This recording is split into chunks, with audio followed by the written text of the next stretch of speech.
Hello everyone. केजीए में निकली है फार्मासिस्ट ग्रेड 2 की भर्ती। डिटेल में बात करते हैं इस वीडियो में।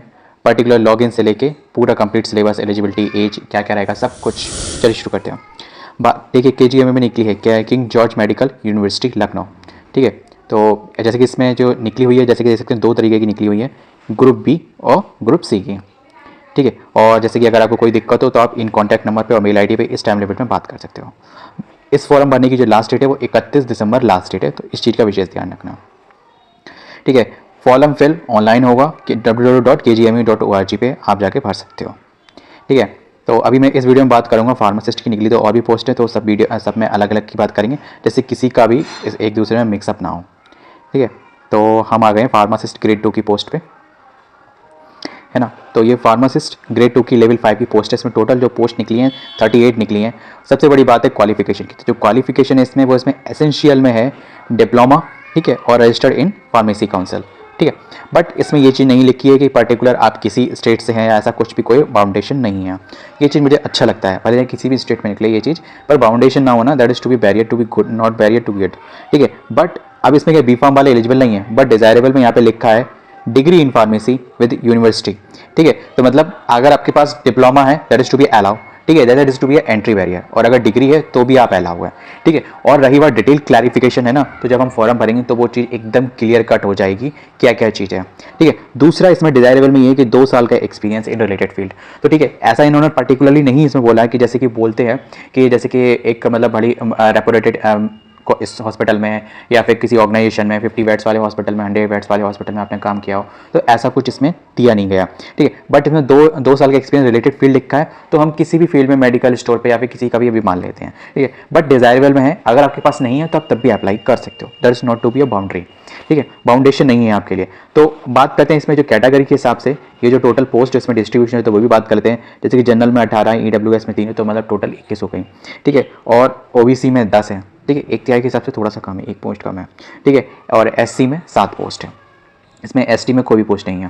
ठीक है, फीस के बारे में, आप जो एप्लीकेशन जो फीस है वो आपकी ओबीसी, जनरल एंड ईडब्ल्यूएस इन तीनों के लिए एक है 2360 रुपये, और एससी और एसटी कैंडिडेट के लिए है 1416 रुपये। ठीक है, तो इस चीज़ का विशेष ध्यान रखना, है ना। बात करता हूँ रिजर्वेशन किस किस को मिलेगा। ठीक है, वो भी चीज़ क्लियर कर देते हैं, और ओबीसी और ईडब्ल्यूएस का किसका कब तक का सर्टिफिकेट लगेगा वो भी चीज़ क्लियर कट कर देते हैं। देखो, जो भी कैंडिडेट, जिस साफ साफ लिखा हुआ, जो भी कैंडिडेट एससी, एसटी और OBC and EWS the horizontal category domicile of UP, मतलब जो कैंडिडेट यूपी का होगा उसको ही एज वो सही कैटेगरी का रिजर्वेशन का रिलैक्सेशन मिलेगा। बाकी अगर अदर स्टेट के कैंडिडेट इसमें फॉर्म में अप्लाई करना चाहते हैं तो एज ए यूआर लिया जाएगा। ठीक है, तो इस बात के लिए बाइज ना हो, ये सभी पोस्टों में होता है और ऐसा ही रहता है। तो किसी भी अदर स्टेट की निकले तो उसमें भी मतलब मिनिमम ये होता है, बाकी तो बाउंडेशन तो ये हो जाती है कि रजिस्ट्रेशन उनकी काउंसिल से होना चाहिए। नेक्स्ट बात करते हैं, the reservation policy shall be change in enforcement the government of through the directions. ठीक है, तो चेंजमेंट आए ईडब्ल्यूएस सर्टिफिकेट के बारे में वो चीज़ देख लीजिए। तो जो इसमें जो फाइनेंशियल होगा वो आपका 24-25 वाला होगा। ठीक है, और जो मतलब फाइनेंशियल है 23-24 होगा, तो 24-25 में बेस में बैलेट होगा। ठीक है, और only the domicile of UP का तो वो तो मैंने बता ही दिया। और जो भी सर्टिफिकेट 1 अप्रैल 2024 के बाद से इशू होगा ईडब्ल्यूएस का और ओबीसी का, वही इसमें वैलिड होगा। ठीक है, और इसमें स्टेट गवर्नमेंट जो 1-2 तरीके के सर्टिफिकेट बनते हैं, एक सेंट्रल का एक स्टेट का, तो इसमें स्टेट वाला ही वैलिड होगा। ठीक है, तो इन दो बातों को विशेष ध्यान रखना, ओबीसी और ईडब्ल्यूएस वाले कैंडिडेट। बाकी सब के लिए तो जैसे लिखा ही है कि एससी, एसटी और हॉरिजॉन्टल में भी जो भी है रिजर्वेशन है, ठीक है, पीडब्ल्यूडी वगैरह भी, तो वो भी यूपी का ही मान्य होगा। ठीक है, तो नेक्स्ट बात करते हैं आपकी एज एंड एज के बारे में। देखो, जब इसमें जो मिनिमम एज 18 है और मैक्सिमम है 40, और आपकी एज कैलकुलेटेड 1 जुलाई से की जाएगी। ठीक है, एससी, एसटी एंड ओबीसी के लिए 5 साल का रिलैक्सेशन है according to government of India. ठीक है, और दिव्यांग वगैरह के लिए 15 साल का, और ये सभी कैटेगरी में, यूआर में भी। ठीक है, वो चीज़ आप देख लेना। स्क्राइब कैंडिडेट के लिए तो उसके लिए जो कंडीशंस है, ठीक है, वो फॉलोअप करना पड़ेगा, है ना। नेक्स्ट द जो भी देखो, परमानेंट एम्प्लॉय, गवर्नमेंट एम्प्लॉय, उसको भी कुछ है। ठीक है, the permanent component employ the who have rendered at least 3 साल, मतलब उन्होंने अगर 3 साल रेगुलर अपनी कंटिन्यूस सर्विस कर रखी है इन द रिलेवेंट फील्ड, मतलब सेम पोस्ट के रिलेवेंट फील्ड में, and eligible for up to the 5 year age relaxation. अगर आपने सेम रिलेवेंट फील्ड में, मतलब जैसे कि फार्मासिस्ट की बात है तो फार्मासिस्ट में ही फार्मेसी में अगर कर रखा है, जैसे कि डिस्पेंसिंग वाली जो निकली थी, ठीक है, अगर उस पोस्ट पे, क्योंकि उसमें लेवल 4 चलता है, ठीक है, तो अगर वो कर रखा है तो 3 साल बाद आप 3 साल बाद तक आपने सर्विस कर रखी तो 5 साल का एज रिलैक्सेशन मिलेगा आपको। ठीक है, तो बस यही आपको। नेक्स्ट आपको एक चीज़ बता दो, एप्लीकेशन प्रोसेस आपको क्या करनी है, उससे पहले सबसे पहले आपको ये पता होना चाहिए क्या क्या चीज़ आपको लेके चलनी है। आपको क्या क्या डॉक्यूमेंट, देखो आपकी recent passport size colour photograph हो, 80 केबी की मैक्सिमम फाइल होनी चाहिए, मतलब 80 केबी से कम हो, ठीक है। सिग्नेचर भी 80 केबी से कम हो, एक मेल आईडी, आधार कार्ड का नंबर, मोबाइल नंबर, ठीक है। स्कैन मार्कशीट्स, मतलब आपकी जो मार्कशीट्स हैं वो सब कौन कौन सी, 10th 12th डिप्लोमा या ग्रेजुएशन जो भी आपकी हो, post graduation according to your post, जैसे फार्मासिस्ट में केवल 10th और 12th, और डिप्लोमा का DL सॉरी डी फार्मा कर रखा है तो डिप्लोमा, और बी फार्मा कर रखा है तो ग्रेजुएशन, ठीक है। तो वो आपको भरना पड़ेगा। Next, scan copy of the caste certificate, अगर कास्ट सर्टिफिकेट हो OBC EWS SC ST को PWD वगैरह, तो जो भी हो वो भी आपको अपलोड करना है, ठीक है। उसकी स्कैन फोटो बना के रख लेना, ठीक है। प्रयास करना 100 KB के अंतर्गत हो जाए। बाकी इसमें जैसे कि यहाँ पे तो कोई कंडीशन नहीं लिखी है, पर जब अपलोड करते टाइम वहाँ पे पता चल जाएगा कि कितनी लिमिट है, क्योंकि फोटो में तो उन्होंने 80 KB कर दिया, पर इन्होंने फाइल की नहीं दे रखी यहाँ पे, ठीक है। तो और जो NOC भी सर्टिफिकेट आपको अपलोड करना पड़ेगा, पर वो किसके लिए है तो वो भी हम देख लेते हैं। जो NOC certificate the applicant in the regular employment, जैसे कि मैंने अभी बात की थी कि जो भी रेगुलर गवर्नमेंट एम्प्लॉय है, उन्होंने 3 साल अभी सर्विस की, उनको 5 साल के लिए एज रिलैक्सेशन का है, ठीक है। तो उनके अपना NOC सर्टिफिकेट भी अपलोड करना पड़ेगा फ्रॉम एम्प्लॉयर, ठीक है। आप बात समझ गए होंगे ना। नेक्स्ट बात करते हैं एप्लीकेशन जो प्रोसेस है, तो वो सिंपल है, बाकी मैं अपनी पूरी वीडियो बना दूंगा, वो कैसे क्या होगा वो भी चीज़ आपको दिखा दूंगा, ठीक है। एडमिट कार्ड, हाँ CRT की बात करते हैं, आपका सिलेक्शन प्रोसीजर क्या होगा। तो जो आपका सिलेक्शन प्रोसीजर है, ठीक है, ये तो सिलेबस की बात आ गई, ठीक है। सिलेबस है, सिलेक्शन एग्जाम पैटर्न है, सिलेक्शन प्रोसीजर। देखो जो सिलेक्शन प्रोसेस है वो आपका will be done on the mark opted in common recruitment test. जो CRT होगा उसके बेसिस पे होगा, कोई भी इंटरव्यू नहीं है यहाँ पे किसी भी पोस्ट पे, ठीक है।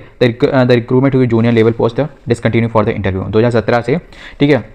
जितनी भी ग्रुप C तक की पोस्ट हैं, ठीक है, उनके लिए कोई भी इंटरव्यू नहीं है। ग्रुप B वालों के लिए है, ग्रुप B और A वालों के लिए है, ठीक है। तो फाइनल जो मेरिट लिस्ट बनेगी और आपका जो सिलेक्शन होगा वो आपका जो पेपर होगा रिटन एग्जामिनेशन, ठीक है, उसके बेसिस पे होगा। उसमें जितने नंबर आएंगे उसमें अकॉर्डिंग डिस्टिंग्विश करके तब आपको मिलेंगे।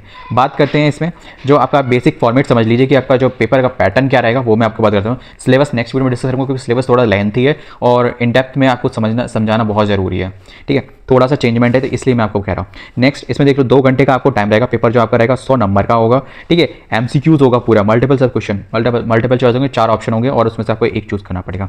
होपफुली लैंग्वेज दोनों मिलेंगी, हिंदी और इंग्लिश, जैसे सैफई वाले में मिला था। होपफुली ऐसा ही अगर मिले ना तो बहुत टाइम बचेगा, क्योंकि लेफ्ट में हिंदी, राइट में इंग्लिश, या राइट में इंग्लिश लेफ्ट में हिंदी, ऐसा कुछ था। That is to be too easy to understand the questions, ठीक है, for every person to know the language Hindi and English bias both of you, ठीक है। इस डिपेंड अपॉन कैंडिडेट, क्योंकि मेरे पास में जो कैंडिडेट होता था वो कह रहा था कि भाई अगर हिंदी में आ जाए तो बहुत अच्छा रहेगा, ये क्वेश्चन मैं हिंदी में कर लूँगा, है ना, मैंने तो ऐसा कुछ हिंदी में पढ़ा है, ठीक है। तो मुझे ये बहुत जेनियस लगा कि वो लेफ्ट में इंग्लिश या जने ये तो नहीं पता, हिंदी और इंग्लिश दोनों साथ में दिख रहे थे, ठीक है। तो वो मुझे तो बहुत सही लगा। बाकी आपको कैसा लगा कमेंट बॉक्स में बताना। नेक्स्ट बात करते हैं, इसमें जो आपका जो पेपर होगा वो 2 होंगे, ठीक है, जिसमें कि कुछ हिसाब से 60% जो आपका होगा वो पोस्ट के रिलेटेड होगा, मतलब फार्मासिस्ट रिलेटेड जो आएगा वो 60% आएगा, 60 मार्क्स का आएगा, ठीक है। और बाकी जो 40 मार्क्स 10 का आएगा जनरल इंग्लिश, 10 की आएगी जनरल नॉलेज, 10 का आएगा रीजनिंग और 10 का आएगा मैथमेटिक्स एप्टीट्यूड, ठीक है। तो ये 40 नंबर के ये 4 सब्जेक्ट आएंगे और 60 नंबर का आपका जो कोर सब्जेक्ट आएगा। 100 नंबर का पेपर होगा तो 100 क्वेश्चन आएंगे आपके, ठीक है, और 2 घंटे मिलेंगे आपको। इसमें सेक्शनल टाइमिंग के बारे में ऐसा कुछ भी नहीं दिया गया है। The examination will be either computer based और पेन पेपर बेस्ड फॉर्मेट, ठीक है। एक चीज़ है यहाँ पे, एक चीज़ ये हो सकता है कि कॉमन रिक्रूटमेंट टेस्ट आपका कंप्यूटर बेस्ड भी हो सकता है और पेन पेपर बेस्ड भी हो सकता है, मतलब OMR भरने वाला भी सीन आ सकता है और कंप्यूटर पे भी आ सकता है। होपफुली मैं रिक्वेस्ट करूँगा कंप्यूटर पे ही हो, क्योंकि OMR भरने में ये समझ लो लगभग 100 क्वेश्चन कवर हो गए, 30 मिनट्स तो चले जाएंगे मोस्ट प्रोबेबली। मैं अपना बता रहा हूँ, मेरे को 20 मिनट लगते हैं 100 गोले भरने में, ठीक है। आपको कितने लगते हैं कमेंट बॉक्स में बताना, और जो कि पेपर के लिए शायद अच्छा ना हो। लेकिन अगर 100 क्वेश्चन की बात है तो वो तो मैं अटैम्प्ट कर लूँगा, क्योंकि मेरी हैबिट है 100 क्वेश्चन को लगभग 90 मिनट्स में या फिर 100 मिनट में करना, क्योंकि मैंने और भी कॉम्पिटेटिव एग्जाम देता रहता हूँ। पर कोर की बात होती है ना, तो कोर में थोड़ा सा टाइम लगता है, क्योंकि अगर क्वेश्चन लेंथी हुए है ना तो टाइम ऑब्वियसली लगेगा, वो सभी को ही लगेगा।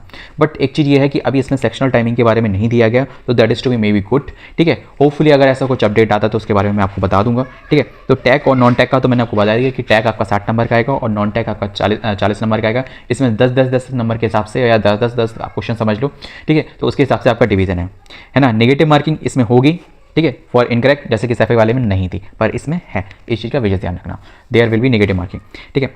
मिनिमम क्वालिफाइंग में जैसे कि इसमें किया गया, जैसे कि उसमें EWS के ESIC वाले में था ना, उसमें बता दिया था कि 37% चाहिए उन्हें, ठीक है। तो इसमें उन्होंने बोल दिया कि 50% चाहिए जनरल, OBC एंड EWS।